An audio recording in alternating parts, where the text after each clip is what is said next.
Check out na kami. Rent lang kami. Ito, kay Kuya. So,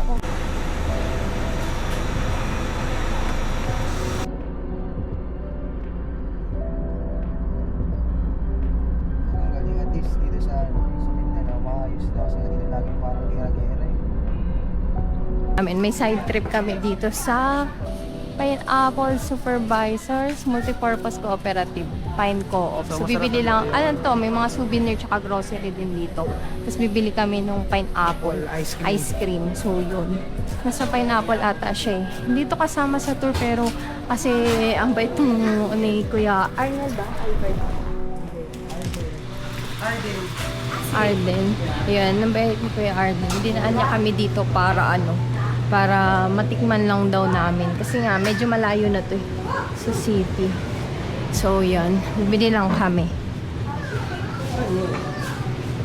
Ay, ito. Ayan, oh. Yan. Bili ka na lang. Ano ba yan? Ay, yung pineapple ice cream. Bili ka na lang, tapos anihin na lang natin. Isa lang? Doon na lang natin. Magkano ba isa? Hindi ko alam eh. Yan. Pineapple chocolate. Ano yung isa? Hingi ka ng ano. Ito. Parehas na ata. Ayan. 115. 150. Ano ba Yan, yan? 115. Yan. O may iba silang flavor pa. Wala na ata. Pineapple lang. Ano, maglagay ka dyan ng iba. Ito, ano to? Ham. Gusto mo ham? Ayan siya. Pineapple ice cream, 115 pesos. Dinaan lang kami para matikman lang din namin. Yun.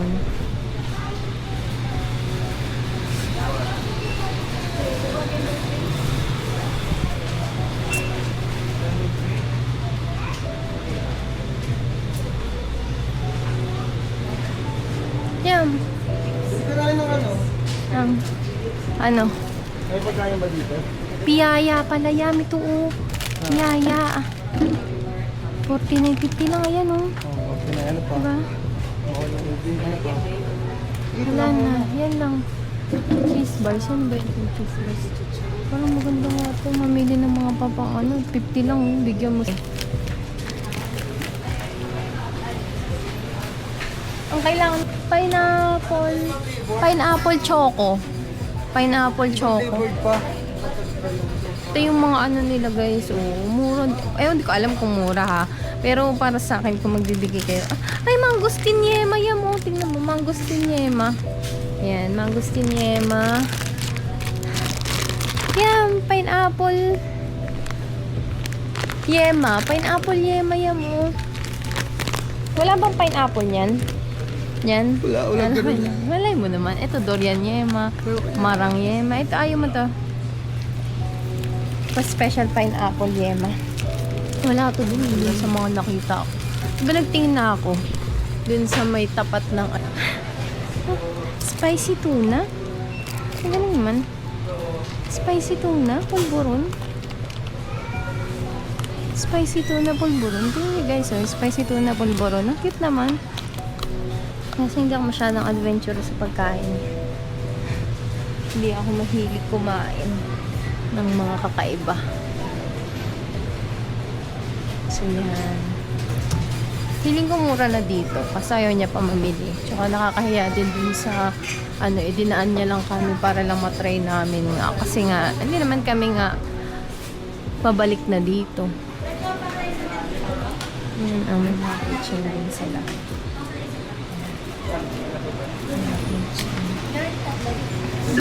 Is Pineapple. ito, pineapple yema, oh. Ito yung pineapple yema. Magkano to? Ano nakalagay? Ano nakalagay? Tanong mo magkano? Ang pasalon. Ayan o, yema. O nga, no, parang masarap din to. Kaya masarap din yung yema. Ah, ito yung pinya. Pulburon. Yan. Yan yun, guys. Parang maganda dito. Ano sa loob. Tapos meron din silang mga regular na chips. Kung gusto nila. Ano kaya yun? Hindi na rin namin siya kakainin dito. Doon na lang. Kasi, para mabilis. Though, ang check-in pa naman namin sa Casa Andrea, around 2 p.m. ata. So, maaga pa rin kami. Ito ay egg pie lang. Egg pie pala. Tas pero egg pie, buko pie, then pinya pie. Meron pinya pie. Cakes din sila. Chocolate cake. Yan. Yema cake. Brownies. Yan. Magkano? Yung bawal pa rin ice pack, di yung binibenta. Di ba? Saan yung bawal ko? Andito sa akin. Magkano? Hindi ko sure eh. 600? 600. Yeah. Ano? Sasakyan or dito? Yun na, dun na. Kaya mo dito. Ngayon, dito na ba tayo kakain? Mag-aantay siya dun. Sa ano na lang? Matigas pa naman na kaya sa buto yung ikan na. Basta para dyan. Doon na lang tayo sa Casa Andrea mo. Baka na lang. Sabihin mo siya, hindi na kami nag-ano. Kasi, So, kasi, Ito ba to? matigas yan. Masala. Hindi yan, basta masala. Ba? Ayan o. Hindi. Hindi yan. Siya ba yan? Wait lang. Mga 30 minutes. 1 hour lang naman. Hi guys! Nandito kami ngayon sa Casa Andrea. So, kita ko lang sa inyo yung mga binili namin dun sa Pineapple store. Yung pineapple ice cream, 115 siya. Ito siya. Inuwi na lang namin dito kasi nga sobrang tigas niya. Inaan lang kasi kami nung nakuha namin na na maghahatid dito. Usually kasi habal yung naghahatid dito or kaya naman magko-commute ka. So, buti na lang may binigay sa amin yung reception ng ng Dahilayan Forest Park na pwede daw namin i-contact yun. So, ang dami namin kinontak kasi si Sir lang yung nakasundo namin sa presyo kasi ang binigay niya sa amin is 1.5 Forest Park. Ngayon, yung 1.5 na yun, nasaktuhan lang namin siya kasi meron siyang hinatid doon nung time na yun. Dumating siya, may hinatid siya doon. So, kami yung pabalik niya. Pero dito sa Impasugong, out of way ata yung papunta ng Cagayan or hindi ko lang sigurado. Kaya, okay na din. Kasi, based dun sa mga na-check ko, ang mga habal naman ay 750 ang ang rate nila. Mula doon yun hanggang dito. Ang biyahe kasi mostly ay nasa 1 hour and a half yung biyahe mula doon sa Manolo Fort Beach tapos dito sa may Impasugong area. Ngayon, ito kasi mas maganda is door to door mo na siya. Pag nag-commute ka kasi doon ka sa may bandang bus stop, doon ka nila ibababa, sasakay ka ulit ng tricycle. So, medyo mahal siya. Buti na lang na saktuhan namin si Sir na mayroon siyang hinatid doon din sa mismong Forest Park. So, nakasabay kami. Pero sabi naman niya, pwede naman din daw tumawag sa kanya pag marami kayo. Kasi iba yung rates. Naka-ano siya, ano bang sasakyan niya? Innova. Naka-Innova siya. So, ang pwede doon, sabi niya, 5-seater, tas luggage. So, sa 5-seater, 650 per pax. Kung i-hire niyo siya, kung gusto niyo siya i-hire. Pero so, ngayon, nandito kami sa may Casa Andrea.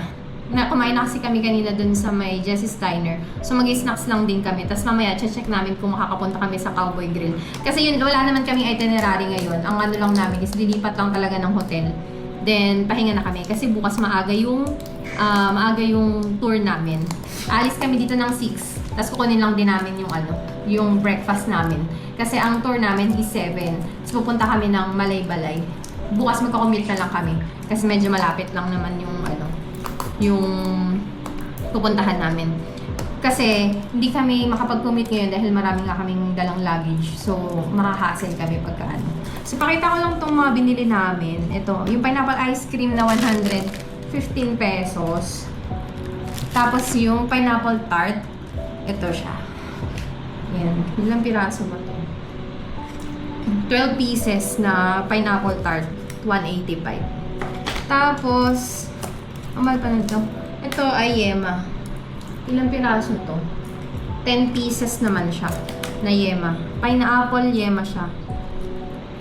Yan, 236 pesos. Tapos mga piyaya, kasi sinap mahilig sa piyaya eh. So ito yun. Ano na, pero ube ang flavor niya. Ayan. Ito naman ay, ito original naman. Original flavor naman siya. 49 pesos ang isa. So yun. I-check ko pa kung may makakuha pa kaming mga pasalubong pag bumalik kami ng Cagayan de Oro. Kasi magstay pa kami ng Cagayan de Oro ng mga 2 nights. So yun. Dito sa Casa Andrea, ang ano ko kasi talaga, dapat kay Royce Tulugan. Di ba kasi Royce Tulugan kasi sobrang sikat niya sa TikTok, sobrang sikat niya sa mga nag-vlog. Yun talaga yung talagang first option namin. Kasi nga, parang hindi ako nakapag-research dito. Pero nung time na mag-book na ako kay Royce Tulugan, hindi pa kasi siya nakakapag-reply sa akin. Etong Casa Andrea, na-search ko siya. Actually, bagong-bago lang to. 2026 lang din sila nag-open. So, nagtanong ako kung magkano. Ang rates kasi sa Royce Tulugan, yung room nila na aircon for 2 packs is 1.4. Pero 24 hours yon. Dito kasi 22 hours lang siya. Tapos 1.5 naman dito for 2 packs. Itong yung studio room nila. So konti lang naman yung difference. Tsaka sobrang ganda. So malakas yung wifi, sobrang malinis, maganda. Tapos yung meron silang breakfast dito. Dito pala free breakfast na siya. Yung breakfast naman nila dito, pwedeng, halimbawa may tour ka ng maaga, pwedeng to go na lang. Papabaon na lang nila sa inyo. So, kung saan kayo mahinto, pwede nyo na lang doon kainin. Tapos may free access ka sa gym. May gym sila dito. So, free yun sa guest. Tapos may rooftop sila dito. Ano naman, pwede naman doon ka rin kumain ng breakfast, pwede mo ipaserve doon, or kaya naman, pwede din kayo doon mag-lunch, dinner, ganun, kung ayaw niya na lumabas ng accommodation niya. Yan, try natin yan. So, nakaganito siya, nasa pineapple siya. Tapos, ayan, frozen siya. Ayan, pineapple pa rin siya sa loob. Tapos, ito yung loob niya. May mga pineapple bits pa siya. Sarap.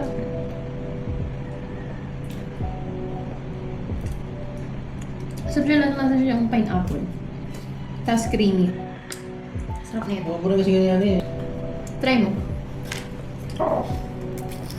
Tigas pa. Frozen pa rin siya. Sabi ko sa'yo eh. Ano ito? Sarap no? Natang talaga siya, pineapple. Hindi siya artificial talaga. Parang extract tapos yung Siguro yung lasa niya, Pulp since niya. dahil nasa loob siya ng pineapple, na-adapt niya na. Sa amin mga bits pa rin eh, no? Kung mapansin niyo, meron siya mga pineapple bits. Hindi, may pink cream to tapos nilagyan ng Hop! Ano? Sarap. Sabayan siya dito. Tapos syempre, pwede niyo pang kainin itong pinya na to siguro. Tama Hindi na na. frozen. Sarap niya. Hindi ko dapat ito itatry kasi nga hindi dapat namin to pupuntahan yung pinuntahan namin kanina kasi nga out of way siya. Pero ang bait ng ni Kuya Arden. Ni Kuya Arden. Book niyo na siya. Lalagay namin yung contact number niya dyan sa comment section. So, book niyo na siya. Nag-tour din siya, Tapos di ba? nag-tour din siya. Kaso nga lang kasi nakabook na kami ng tour. So kung hindi lang sana kami nakabook sa kanya na kami mag-tour. Sobrang sarap niya kausap. Tapos ang dami niya mga kinakwento ng mga dito, mga History. fun facts, mga history, gano'n dito sa hindi lang dito sa Bukidnon kasi taga din siya eh. Cagayan de Oro. Cagayan de Oro. So yun. Try nyo to, mas try ka. Ay, kain muna kami. Nanonood kami ng Sige. Hello guys! Nandito ka na kami sa Impasugong area. So, nag-check-in na kami. Nandito kami sa may kasaan. 3-story building siya. So, yan. Yan siya. So, akit tayo sa room namin. Yung room namin sa second floor, number 3.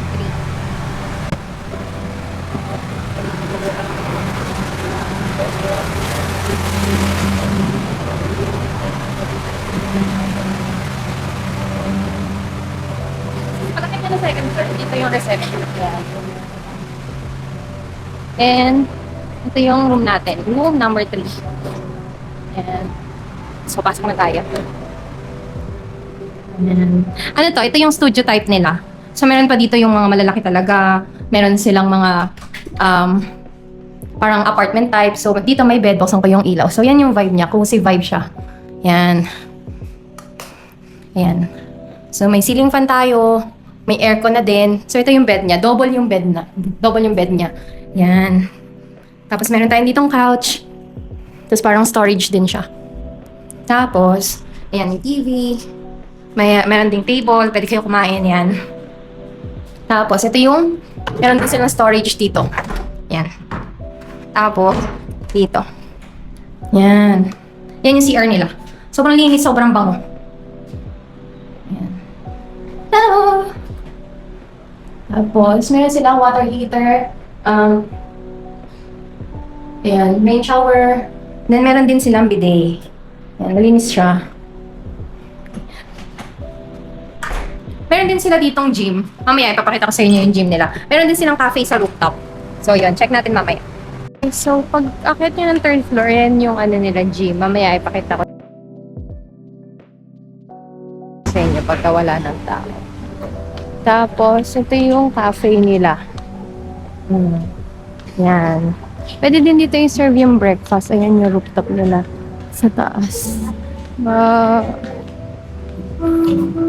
May rooftop pa pala sila yan. May rooftop pa. Ha? Sa madal? Oo, pwede. Try natin dun. Ito yung kanila. Kasi,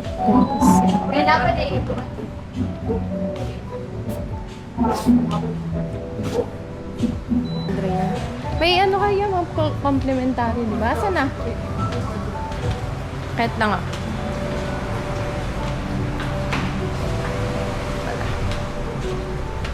So, ito yung kanila. May CR pa sila dito. Wait muna tayo.